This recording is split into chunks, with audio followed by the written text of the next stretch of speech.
welcome to my vlog. So for today's video guys, nandito kami sa labas. Kasi pinapaarawan ko si Lolo. So may nagsabi guys sa akin na mahirap daw maging caregiver. So which is true. So, ang hirap talaga maging caregiver. So may nagsabi din sa akin na kadiri daw yung trabaho bilang isang caregiver kasi nga syempre 'di ba nag-ano ka na lilinisan mo yung alaga mo. So ganun talaga caregiver ka nag-aalaga ka Pero depende sa patient mo. So yung sa nagsabi na ang mahirap ang trabaho ng isang caregiver, yes. May dumating na sasakyan kaya inano ko si Lolo. Kasi depende sa patient mo. Kung ang pasyente na ilagaan mo is may dementia, so mahirapan ka talaga kasi yung sa pagtulog pa lang nag-a-adjust yung katawan niya dun Tapos pag gabi, minsan hindi siya natutulog. Just like yung una kong pasyente, si Lola. May dementia siya, so hirap siyang matulog. Tapos pag gabi, magkatabi kasi kami sa kama, so pag inaano niya ako, yung bang anong tawag doon, kikuhit-kuhit ba? Tapos sabi niya, nagugutom ako, naiihi ako, or napupupo ako, ganun. Tapos pag kumakain naman, kasi sobrang 89 na yun si Lola si Ama. Nahihirapan din siya minsan, nakakatulog siya sa pinapakain mo siya, nakakatulog siya. Tapos pag nakakatulog siya, nahihirapan na siyang lumunok. At saka yung pagkain nandito lang sa bunganga niya. Kaya kailangan mong kailangan mo talagang i-check lagi yung bunganga niya kung nandun pa ba yung pagkain. Kasi yun yung nagko-cause na machuchok siya. Or sometimes, pag umiinom lang siya ng tubig, natuchok siya. Pag umiinom lang siya ng tubig. Minsan nakakalimutan din nila yung paano lumunok. Yun yung mahirap sa isang may dementia. For cases naman ngayon sa bago kong alaga si Lolo, is half stroke siya. So, walang problema sa kanya kasi kumakain siya.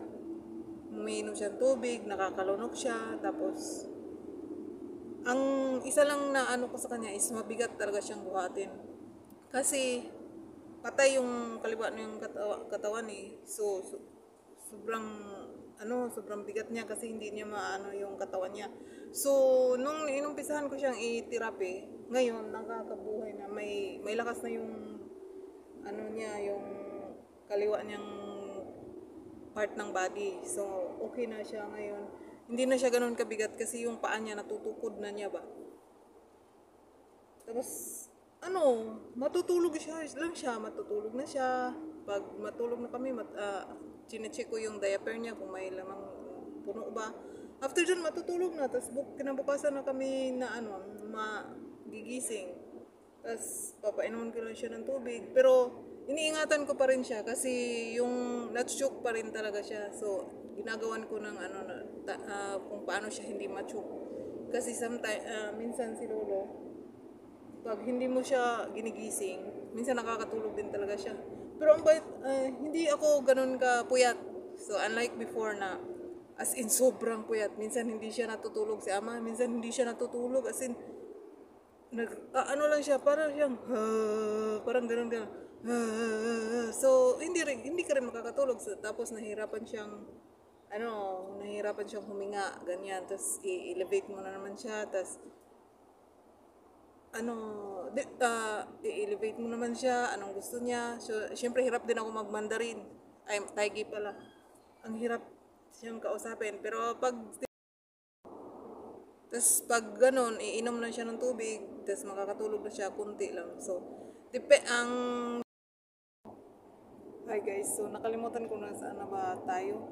So, yun nga, depende talaga sa alaga mo kung nahihirapan ka kasi ikaw naman yung mag-a-adjust bilang isang caregiver at saka alam mo naman yung pinasok mo na mag-aalaga ka talaga ng matanda. So may iba naman na nakakalakad pa yung mga alaga nila, so okay lang yun, samahan nila maglakad-lakad.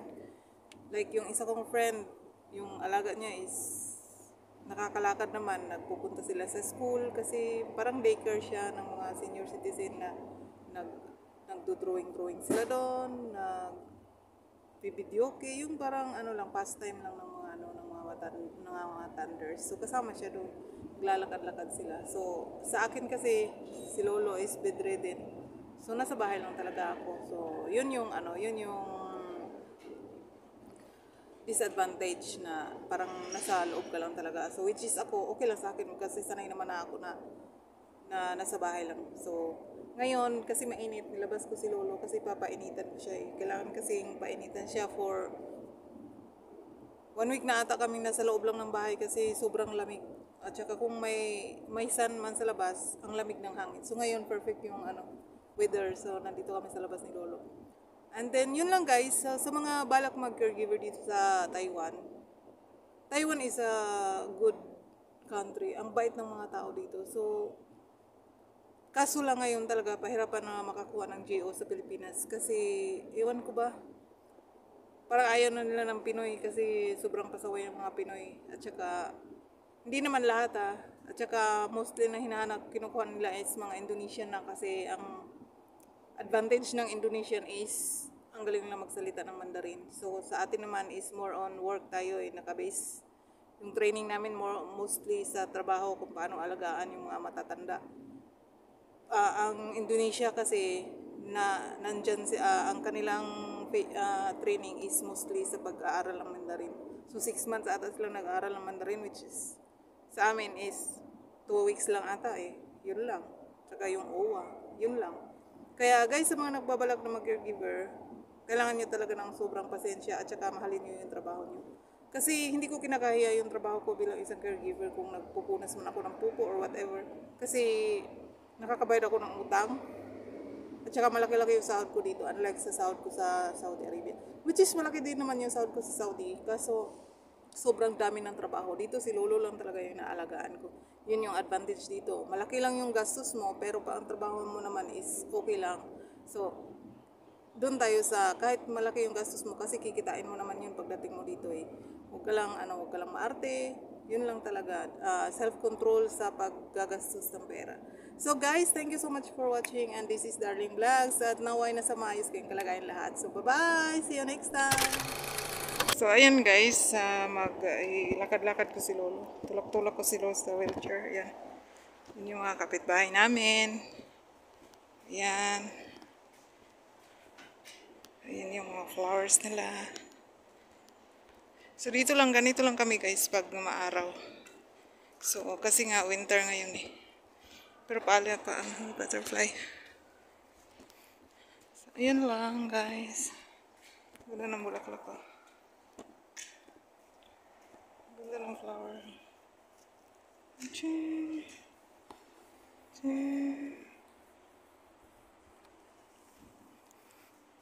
So, ayan. Ito lang gawain ko. Tapos magluluto ako pag gusto kong kumain. Kasi wala yung amo ko ngayon Hindi siya uwi sa bahay para kumain. Kaya hindi ako nagluluto masyado.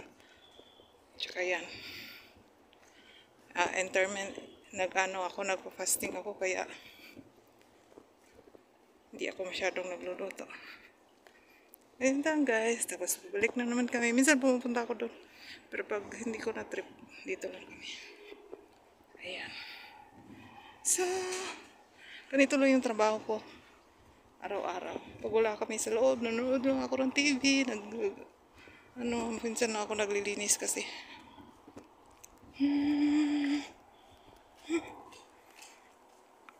Ay, Lord.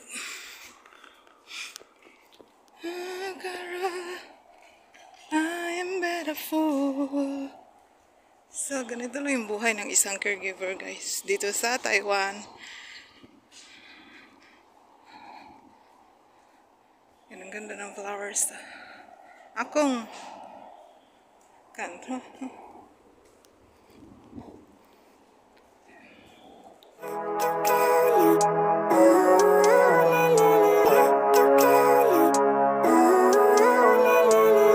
Living life, every day, late at night, not okay. All I want, and I pray All I need are some better days. Fuck me, I'm looking in the mirror, so foggy, but I've never seen clearer. I don't really think anyone can save me, and honestly I'm not really sure I want saving. I like to be my own worst enemy. There's no risk if you don't try at anything, so I'ma just keep buying everything. See you in the next life, have to be a better me. I don't think that my head's on straight.